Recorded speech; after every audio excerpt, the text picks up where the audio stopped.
Cedar, আয়লা, নার্গিস, ফণী, আমপান, বুলবুল এগুলো হচ্ছে ঘূর্ণিঝড়ের নাম। এই ঘূর্ণিঝড়ের নামেরগুলোর মধ্যে থেকে সবচাইতে বেশি ক্ষতিগ্রস্ত করেছে মানুষকে, সেটা হচ্ছে সিডর। আর সেই সিডরের চাইতে বেশি শক্তিশালী ঘূর্ণিঝড় হচ্ছে জুলাই।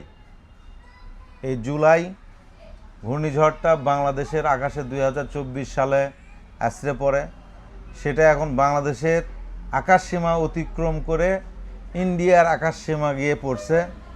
কখন যে এই জুলাই ঘূর্ণিঝড়টা ইন্ডিয়ার আকাশে আছড়ে পড়ে এটা কিন্তু নর্মাল কোনো আবহাওয়া বার্তাও বলতে পারবে না।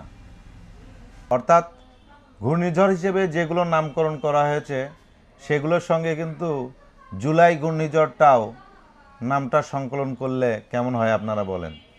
জুলাই কিন্তু শুধুমাত্র জুলাই না, জুলাই কিন্তু একটা ঘূর্ণিঝড়ও। একবার অনুমান করে দেখেন।